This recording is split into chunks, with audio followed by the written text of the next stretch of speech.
Shalom à toutes et à tous, dans le beau nom de Yahshua, à Mashiach ben Yahweh, Elohenu, notre Elohim, Abba des cieux et de la terre. Amen. Lecture de la Haftara, liée à Béar, dans Irmeyahu, Jérémie 16, verset 19 à chapitre 17, verset 14. Et je continuerai le chapitre 17 jusqu'à la fin, qui est intéressant à méditer aussi. Alors, chapitre 16, verset 19. Yahweh, ô ma force, mon appui et mon refuge au jour du malheur. Des peuples viendront à toi des confins de la terre et diront: nos ancêtres n'ont reçu pour héritage que le mensonge, que de vaines idoles, toutes également impuissantes. Les hommes pourraient-ils se créer des divinités? Non, certes, ce ne sont pas des divinités. Aussi vais-je le leur faire sentir. Pour le coup, je leur ferai sentir mon bras et ma puissance, et ils apprendront que je me nomme Yahweh.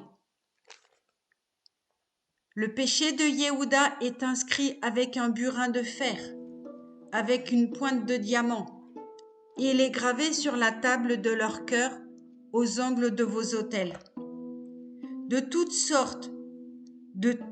telle sorte que leurs fils gardent le souvenir de leurs autels, de leurs statues, près des arbres verdoyants sur les hautes collines. Ô ma montagne qui te dresse dans la plaine, tes richesses, tous tes trésors, je les livrerai au pillage, ainsi que tes hauts lieux, à cause des péchés commis sur tout ton territoire. Tu seras dépouillé par ta faute de l'héritage que je t'avais donné, et je te forcerai de servir tes ennemis dans un pays que tu ne connais point. Car vous avez allumé un feu dans mes narines qui brûlera à jamais. Ainsi parle Yahweh. Maudit soit l'homme qui met sa confiance en un mortel, prend pour appui un être de chair, et dont le cœur s'éloigne de Yahweh. Pareil à la bruyère dans les landes, il ne verra point venir le jour propice. Il aura pour demeure les régions calcinées du désert, une terre couverte de sel et inhabitable. Béni soit Yahweh, béni soit l'homme qui se confie en Yahweh et dont Yahweh est l'espoir. Il sera tel qu'un arbre planté au bord de l'eau et qui étend ses racines près d'une rivière.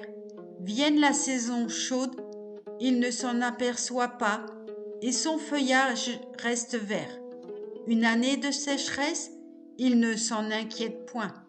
Il ne cessera pas de porter des fruits. Le cœur est plus que toute chose pleine de détours, et il est malade. Qui pourrait le connaître? Moi, Yahweh, moi je scrute les cœurs, je sonde les reins. Je sais payer chacun selon ses voies, selon le fruit de ses œuvres. La perdrix s'entoure d'une famille qu'elle n'a point mise au monde. Tel est celui qui acquiert l'opulence d'une manière inique au beau milieu de ses jours. Il devra l'abandonner et sa fin sera misérable. C'est un trône glorieux, sublime de toute éternité que le lieu de notre sanctuaire. Ô espoir d'Israël, Yahweh, tous ceux qui te délaissent seront confondus. Oui, ceux qui se tiennent éloignés de moi seront inscrits sur la poussière, car ils ont abandonné la source d'eau vive, Yahweh. Guéris-moi, Yahweh, et je serai guéri.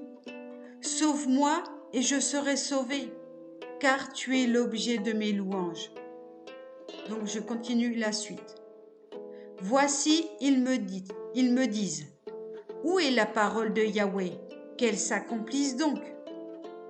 Pourtant, moi, je n'ai point refusé d'être un fidèle pasteur à ta suite. ni appeler de mes vœux le jour du malheur. Tu le sais bien, les paroles sorties de mes lèvres sont à découvert devant toi. Ne deviens pas pour moi une cause d'effroi. Tu es mon abri au jour de l'adversité.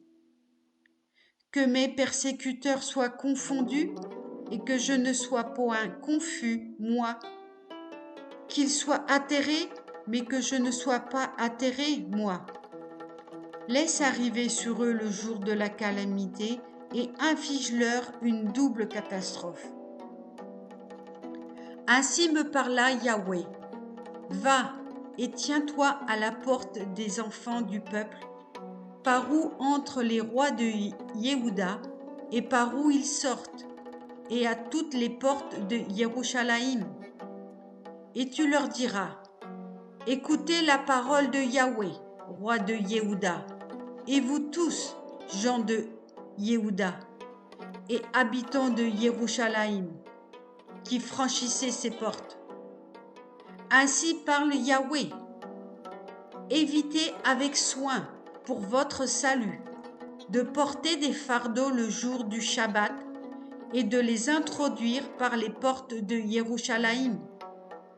Ne transportez pas non plus de fardeaux hors de vos maisons le jour du Shabbat et ne faites aucun ouvrage, mais sanctifiez le jour du Shabbat, comme je l'ai ordonné à vos ancêtres.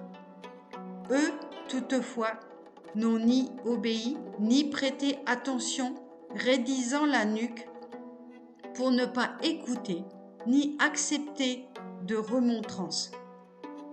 Et maintenant, si vous voulez bien m'obéir, dit Yahweh, ne pas introduire de fardeau par les portes de cette ville le jour du Shabbat, mais sanctifiez le jour du Shabbat en vous abstenant d'y faire aucun travail.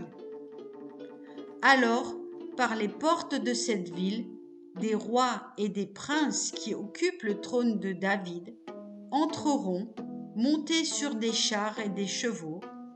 Ils entreront, eux et leurs princes, les hommes de Yehuda et les habitants de Yerushalayim, et cette cité sera habitée à jamais.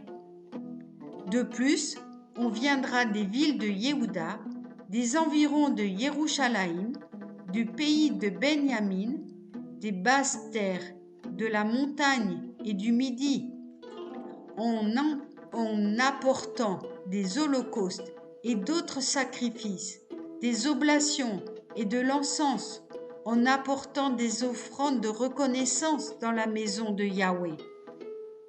Mais si vous ne m'obéissez pas en sanctifiant le jour du Shabbat et en vous abstenant de transporter des fardeaux et de franchir les portes de Yerushalayim le jour de Shabbat, je mettrai le feu à ses portes, il dévorera les palais de Yerushalayim et ne s'éteindra pas. Shabbat Shalom, dans le beau nom de Yahshua HaMashiach, le Kohen Agadol. Amen.